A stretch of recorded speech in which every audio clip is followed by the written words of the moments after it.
You. Yes, you. Hi. You were born to be a failure. You're small, irrelevant, and insecure. Keep saying that I'll kick all my bad habits.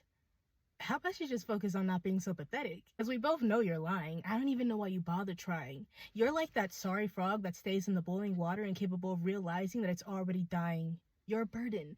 Everyone caters to you when you're the one who hurts them. I'll never do it again is your motto. Apparently lying to yourself is all you know. Oh, but don't worry, you're not alone. I mean the lies you all tell yourselves. Like, I'll kick the bottle because I have to help myself, and yet you always seem to help yourself to the same bottles on the shelf, and even you've lost faith in you just like everybody else. Or you, sitting there actually believing you'll get out of that job you hate. But you've been saying the same thing for years, so what's it gonna take for you to finally realize that you should no longer fixate on your fairy tale of an escape? You'll never find your way to treasures like Aladdin, nor will you inherit Ish like Princess Jasmine. Some of you got me over here laughing. Can't hang on to a job to save your life. I'd say your future looks bleaker than your past, but then again, you've never even been a has-been. The only thought people have when they look at you is, oh my gosh, what happened? And that's rhetorical, because you mean nothing. Questions about you, why would anyone care to ask them? As a matter of fact, you have no more value than the gum beneath someone's shoe. But at least the gum is going places. Can't say the same for you. Oh, and you. Yeah, I see you hiding. You're the one with no one. Saying, I hope they like me. Or some tough guy wannabe saying, I don't care if they like me. Yes, you do. And if they don't like me, they can find me. When they find me, they can fight me. And if they don't want to fight me, they can just bite me. Truth is, you're a coward. And no one cares about you because you don't deserve friends or family. Yeah, I see through all of you. It doesn't matter what you're going through. Loneliness, trauma, poverty, addiction, depression, basically anything that leaves you with physical and mental scars or stress. I'd say you're capable of moving past all of it, but then I'd be lying to you like all the rest. And everything you just heard me say is what all the people who are wrong said. And I'm sorry for being so harsh, but I really needed you to understand the gravity of the situation. Because this is the type of stuff that people not only hear from others, but they tell themselves on a daily basis. I know some of you are ready to fight me, like, how can she say this? How can she be so evil? Most of you are kind enough not to treat others this way, but it's hard not to treat yourself in a way that's dang near lethal. And for some, for too many, that dang near lethal becomes an unbearable pain that seems untreatable, except for that one solution that's downright deceitful. Because it's not an answer to tragedy.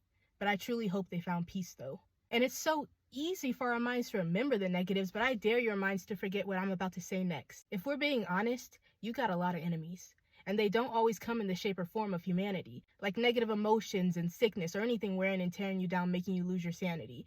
And what's worse is when it comes from you or your very own family. And it hurts when you try to choose healing because it means withstanding pain, especially when you're on your last leg, dang near killing yourself for every last breath and keeping your head down with every last step, because the last time you looked toward the future, someone or something convinced you that you had nothing to gain. But despite all of that, I'm willing to bet you're too big a person to even clap back at your irrelevant haters. And I'm proud of you for that.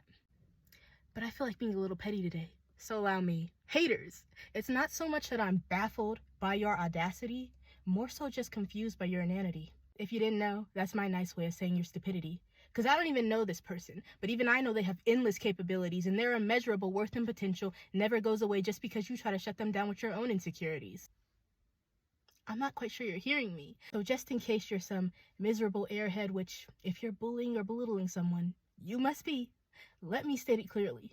This person that you love to put down is so much bigger than their struggles or their circumstances. And even if they aren't where they want to be right now, they're still trying. I call that anything but pathetic. I call that bravery, because even in all the chaos and when they don't know where they're headed, they're still here. They woke up today even when yesterday was a day that they dreaded, and for that, they deserve a lot more credit. But you know what? You keep talking. No, seriously. Keep spreading your negativity. It's amusing to me. You'll never be like so-and-so. You'll never make a difference because you're someone no one knows. You'll never beat your addictions because that's just the way your life always goes. You're too ugly, too stupid, too weak, and it always shows.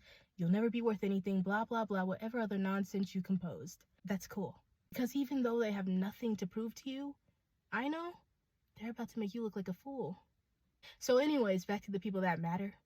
You all keep doing what you're doing and keep working for that life you desire, because you do deserve it, even when it seems impossible, and I know you're tired. But the naysayers don't get the final say, you do. And you have so much to offer. Now and forever begins your demise of Demur.